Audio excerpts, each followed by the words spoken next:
Good morning, North Lakes Church, and welcome to our YouTube channel. And we are getting caught up on some reviews of some of our messages. And so today we're going to be talking about soul detox. We're continuing our series on soul detox, just trying to recognize those worldly influences in our life and being able to filter those things out so that we can live a better life. So today we talk about germ warfare. The idea is that this culture that we live in brings with it lots of negative influences. Sometimes we don't recognize what those are. And so we talked a little bit about the Sunday that we went over this message. We talked a little bit about how to recognize those things and how much is too much. You know, how much negative influence from our culture can we take? And where's that level of balance in our life? So there's Carl Bernstein said, for the first time, the weird and stupid and the coarse are becoming our cultural norm, even our cultural ideal. And I'm not sure it's the first time in history that the weird and coarse is considered normal. I mean, we didn't live through, but we had in our history the Roman Empire. There's a lot of weird and coarse things that had become normal back then. And we are living in a similar time where there's a lot of weird and coarse things that are becoming the norm in our society. We are certainly in a time in our history where morality is at an all-time low. And it's mostly due to the world's toxic influence in our lives. It's kind of like that pain threshold. What used to bother me or disturb me and upset me has now become entertainment to me. And how does that happen? How do these kind of extreme things happen where they become just normal parts of our life? Well, it's kind of like that pain threshold. As a child, I suffered migraine headaches, and as a child, it debilitated me. I still have those now, but over time, I've learned to be able to cope with the pain, and my pain threshold has changed. I can still function with a migraine headache now, whereas when I was a child, I didn't. So it constantly is changing. My pain threshold has gotten better. And what bothered me once doesn't bother me as much anymore. I still get them, and they still hurt, but I'm able to function. And that's kind of how we have accepted the toxic nature of our culture. Slowly we have just kind of accepted things as the norm. What used to bother us doesn't bother us anymore. The influence of the world is a tricky one. The more we expose us to the influence of the world, the more we become used to it, the more it becomes normal. You might say, like a lot of people, well, profanity, violence, the toxic nature of the sex in media and movies doesn't really bother me. And I've said that myself. I often said, well, I can watch a violent movie and it doesn't affect me. I can watch a movie that's full of F-bombs and crude language and other kinds of negative things, and it's not a big deal. Matter of fact, I used to say it's as if I don't even see or hear them. They don't really affect me. But where is the boundary of those things, and how do we really know over the long term the exposure to those things aren't having a negative effect on how we look at real life? And if we're following Christ, if we're Christ followers, so doesn't there have to be a line somewhere, a boundary somewhere, a way to discern what pleases God and moves us closer to Him instead of farther away from Him? And can we really trust ourselves to know? Can we really, if we're being affected by these negative influences, can we really be the definer of those things? Can we really endure an onslaught of F-bombs in a movie and not get wounded by that and not affect our speech and our thought and our behavior? And it's not just about profanity, but what about all the influences of the world that are negative on us? What about how much is too much alcohol and how much is too much nudity? And how many times can we watch a show that promotes a morality that we know that makes us uncomfortable, and that we know God our Father would be sad about. So, consider this. If I was to talk this message on YouTube and I dropped 91 F-bombs in this message today, who do you think would care? Chances are it would stir up a little bit of controversy. How many would be acceptable? 90, 50, 20, 3, 1. Many would say not even one. They wouldn't want to kind of tune in and hear a message where I was constantly dropping F-bombs. That would be, not very churchy, if you will.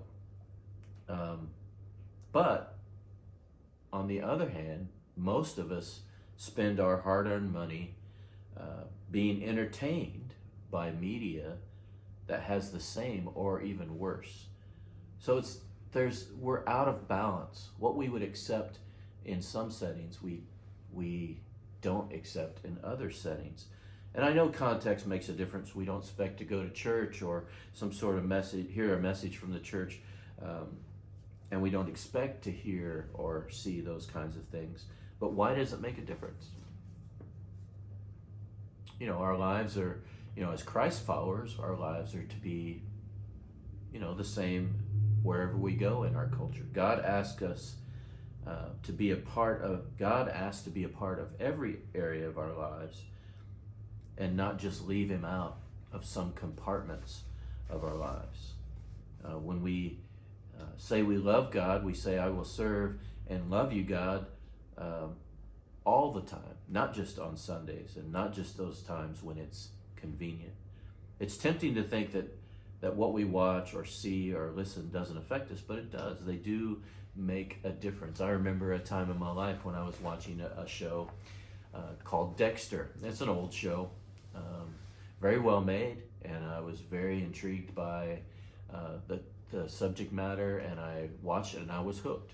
And I remember my wife, after a couple of seasons of watching it, she sat me down and said, "You've changed. You're a lot more negative. You're not as patient with people as you were before, and certainly not as forgiving and full of grace and mercy with people." And it was the effect, the slow, toxic effect of watching a show, that had a lot of violence and a lot of hatred towards people who do bad things. As Christians, we're supposed to love people. We're supposed to be forgiving and full of grace. And whether we see people doing bad things or not, we are to be loving towards them, and full of grace and mercy. And I wasn't that. I was letting the cultural toxin of that show infiltrate my soul, and it started to affect the way I treated other people. So let's look at a bit, how are we filtering out those cultural toxic influence, and how much is too much? There's a verse in 1 Corinthians 5, 6, and 7 says, "Your boasting is not good. Do you not know that a little leaven leavens the whole lump of dough? Clean out the old leaven so that you may be a new lump, just as you are in fact unleavened." It's talking about yeast and dough. And in the Bible, yeast and dough, in this particular instance, they're using yeast as the bad stuff that can infect the whole loaf of bread. In other words, just a little yeast allows the whole bread to rise. And what the point of that is, the scripture is essentially saying is, can't you see that the bad influences of this world are slowly affecting your whole life? They're taking you over. And so what they're saying is the only way to be able to deal with that is we throw out all of the influences and we start over. And we put a new filter in, almost like a new filter in your hot tub or your pool or your Brita water pourer. It gets full, and you got to throw it out, and you got to start over with a new way of looking at the world. Because what is the message that the world is trying to send us? What they would say is a little bit is okay. What you consume, may just have a little bit of poison in it, but that's okay. That's okay. You can handle it. Well, I think what my grandma and my mother and all those wonderful ladies that have influenced me, what they say is right. They used to say, when I would come to them and say, well, I just want to go out and do this with my friends, and they would say, if everybody jumped off a cliff, would you jump off a cliff? And basically what they're saying is that, you don't have to do what everybody else does. That you can filter out some of those things for the benefit of your life and your family and those around you. Romans 12:2 says, and this is the Message translation, which is a little clearer, it says, don't become so well adjusted to your culture that you fit into it without even thinking. Instead, fix your attention on God. You'll be changed from the inside out, talking about your soul. Readily recognize what He wants from you and quickly respond to it. Unlike the culture around you, always dragging you down to its level of immaturity. God brings the best out of you and develops well-informed maturity in you. If we're running with the majority of the world, then we probably need to have another look at how the world is influencing us. As a sold out follower of Jesus Christ, we are holy. He has made us holy. He has chosen us. He has called us. He has forgiven us. God has created in you His image, and your value and your worth comes from Him. Satan would love for you to spend your life chasing something that you already have. You already have those things. You don't have to chase into the world to try and find those things and feel those things. And that's a big reason why most of us chase things of the world, because we're chasing those things, that value, that worth, that connectedness. We kind of chase after those things to feel excitement and worth and value. And what God is saying is you already have those things. Why would you need to try to find those things in the world when I have given you those things already? It's an age-old story. Adam and Eve in the very beginning, this is how Satan tricked Eve in the garden when he said to her, taste of the fruit. And she said no, God said not to. And Satan said, did he really say that? What he really meant to say was that if you taste that fruit, you will become like him. And he doesn't want you to become like him. And so it's interesting that Satan used that kind of trickery because Eve was already like God. She was created in the image of God. She had the value of God. She had the meaningful purpose of God that God had instilled in her already. So Satan was trying to sell her something or tempt her to be something that she already was. And that's how this works. Oftentimes we find ourselves ingesting all those toxins of the world, trying to find something that God has already given us, that God has already instilled within us. Just because you're free to do something doesn't mean you have to do it. And more importantly, it doesn't mean that it's good for you to do it, and it's definitely may not be good for your soul to do it. So how do we know then? How do we decide?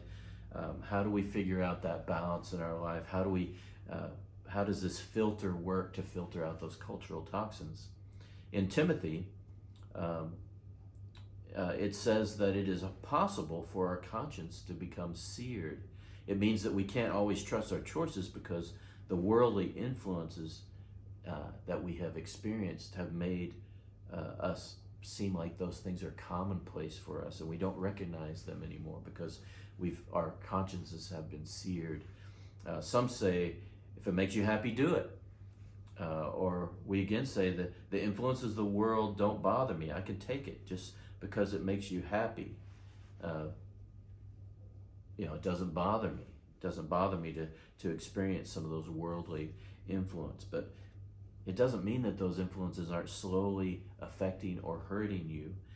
and your soul and your relationship with our Creator. So I think probably the number one take home of this message was to be discerning. 1 Thessalonians 5:21 and 22 says, "But examine everything carefully, hold fast to that which is good, and abstain from every form of evil." So in other words, test everything. We have a brand new filter. Put that filter in and start to test everything.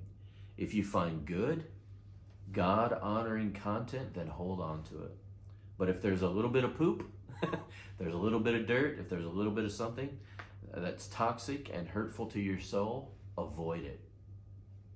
Get away from it. Turn it off. Put it down. Walk away. Run. Leave the building. Change the channel.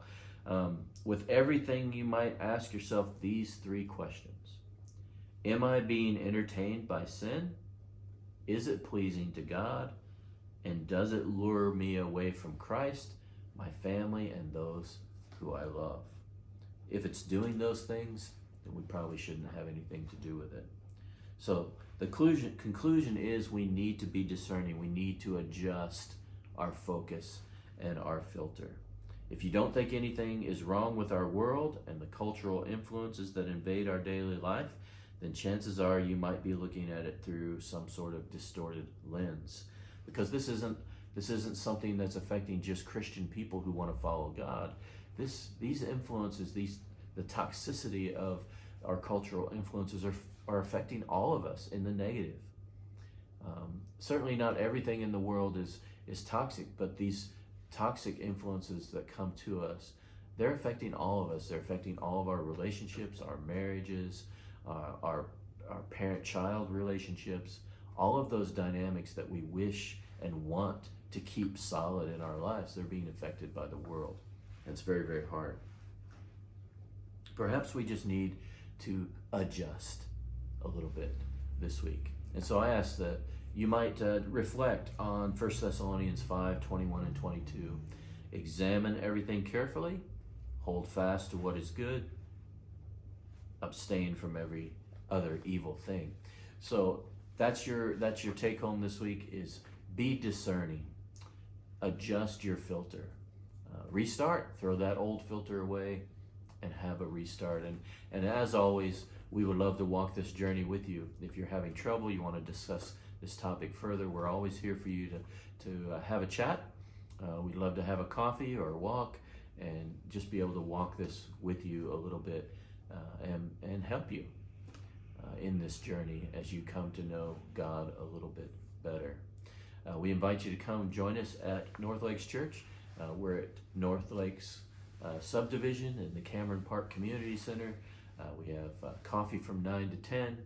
From 10 to 10:30 or 10:45, we have worship and communion time, and then we have our message time following that. So you're welcome to join us at any part of our service on Sunday. So thank you for listening. Thank you for tuning into our YouTube. Continue to check back for our latest updates on our messages, and thank you for joining us.